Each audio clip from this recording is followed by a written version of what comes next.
रायपुर से इस वक्त बड़ी खबर, जहां कांग्रेस की महारैली में मंत्री टी एस सिंहदेव का बड़ा बयान सामने आया। राज्यपाल को अपने पद से इस्तीफा दे देना चाहिए, ये उन्होंने कहा। राज्यपाल अपने पद का निर्वहन नहीं कर पा रही हैं। राज्यपाल को विधेयक पर हां या ना कहना चाहिए। मंत्री रविंद्र चौबे ने भी इस्तीफे की मांग की है। कहा, एक आत्मप्रतिशत से राजभवन चल रहा है।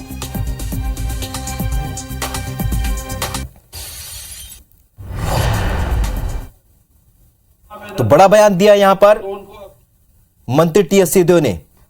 क्या कहा है, आइए आपको सुनाते हैं। अगर निर्णय नहीं ले पा रही है, ना हाँ में ना ना में, तो उनको अपनी जिम्मेदारी के इस पद से अपने आप को अलग कर लेना चाहिए।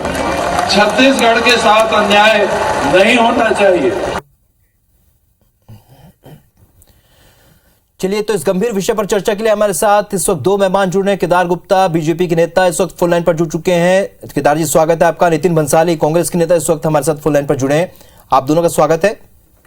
केदार जी, आपसे सबसे पहला रिएक्शन चाहेंगे, क्योंकि मंत्री अगर मंच से ये इस्तीफे की मांग कर रहे हैं तो आप इसे किस तरीके से देखते हैं? केदार जी, देखिए, राज्यपाल जी का पद एक गरिमामय और संवैधानिक पद होता है, जिसकी नियुक्ति माननीय राष्ट्रपति, महामहिम राष्ट्रपति जी द्वारा की जाती है। और ऐसे गरिमामय पद को, संवैधानिक पद को अगर मंच से कांग्रेस पार्टी के वरिष्ठ नेता और इस प्रकार की बात करते हैं, तो ये बात बहुत स्पष्ट है कि छत्तीसगढ़ में जो कांग्रेस की सरकार है वो संविधान का ना ही पालन करती है, और मैं कहूंगा ना ही संविधान और कानून का ज्ञान रखती है। ये इस प्रकार की मांग राज्यपाल जी से कर रहे हैं जैसे कोई एक छोटा नौसिखिया राजनीतिक कार्यकर्ता बात करता है और जिद करता है कि ये पूरा कर दो, ये पूरा कर दो। अरे भाई, आपको संविधान की जानकारी नहीं है क्या? आप कानून को जानते नहीं क्या? आपसे अगर क्वांटिफाइबल डाटा के बारे में पूछा गया है तो बताइए ना। आप इसका भी तो जवाब दीजिए कि इतने आरक्षण में प्रशासनिक दक्षता पूरी हो पाएगी क्या? इसके बारे में भी तो जवाब दीजिए। चलिए, जवाब ले लेते हैं। नितिन जी, जवाब दीजिए। क्या आपको कानून की जानकारी नहीं है, संविधान की जानकारी नहीं है? केदार जी पूछ रहे हैं। मेरे साथी प्रवक्ता केदार गुप्ता जी ने बोला कि राज्यपाल का पद जो होता है संवैधानिक होता है, गरिमामय होता है। इस बात की जानकारी हमें बहुत अच्छे से, कानून के ज्ञाता है हम लोग। ऐसा नहीं है, मूर्ख नहीं है केदार भैया, जिस प्रकार आप हमको मूर्ख समझ रहे हैं, मूर्ख नहीं है। यदि वो गरिमामय है, वो पद संवैधानिक पद है, तो उस पद की गरिमा के अनुरूप संवैधानिक रूप से, संविधान के अनुसार उनको कार्य भी करना चाहिए। 2 दिसंबर को ये विधेयक, आज 33 दिन हो चुके हैं, मैं बता रहा हूँ आपको, 33वां दिन है आज। इसी गवर्नर मैडम ने, इन्हीं महामहिम गवर्नर मैडम जी ने कहा था कि आप विधानसभा का सत्र बुलाइए, विधेयक पास करके भेजिए, मैं हस्ताक्षर करूंगी। भाई, बिल्कुल विधिवत रूप से हमने विधानसभा का सत्र बुलाया। कांग्रेस ने सर्वसम्मति से, उसमें भाजपा के भी 14 शामिल है, अगर सर्वसम्मति हुई तो ये विधेयक पास करके वहां भेजा गया। आज तक अटका हुआ है। भारतीय जनता पार्टी की नीयत में खोट है, वो नहीं चाहती कि इस प्रदेश में आरक्षण, लाभार्थियों को आरक्षण मिले।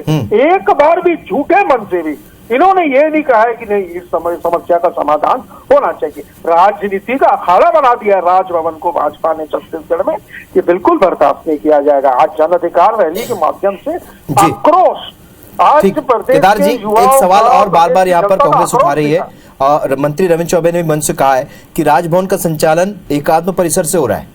ये पोस्टर भी लगा। ये वरिष्ठ है और बुद्धिजीवी हैं, और मैं बोलता हूँ राजनीति के पंडित माने जाते हैं रविंद्र चौबे जी। सत्ता की लोलुपता इन्हें इस अंधकार की ओर ले जा रही है कि कैसे राजभवन चलता है, क्या राजभवन की कार्य प्रणाली है, वो भी भूल गए सत्ता की लोलुपता में। अरे इतना मक्खन क्यों खा रहे हो भाई कि आप संविधान को भूल जाओ?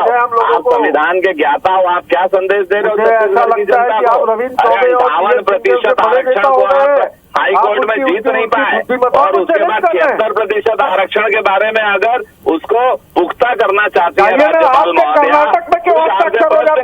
क्वांटिफाइबल डाटा क्यों नहीं देते? क्यों नहीं देते आप क्वांटिफाइबल डाटा की रिपोर्ट? क्यों नहीं रखते विधानसभा में क्वांटिफाइबल डाटा की रिपोर्ट?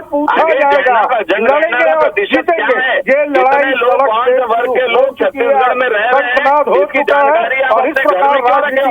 माननीय रविंद्र चौबे जी क्यों छुपा रहे हैं? आप दोनों इस तरीके से बात रखेंगे तो बात पूरी नहीं हो पाएगी। केदार जी, नितिन जी, आप इस तरीके से बात करेंगे तो चर्चा पूरी नहीं हो पाएगी। फिलहाल दोनों का हमारे साथ जुड़ने के लिए बहुत बहुत शुक्रिया, क्योंकि बहुत ही संवेदनशील विषय है और इस पर लगातार बयानबाजी भी चल रही है। एक बार फिर मंच से 2 मंत्रियों ने राज्यपाल से इस्तीफे की मांग कर दी है।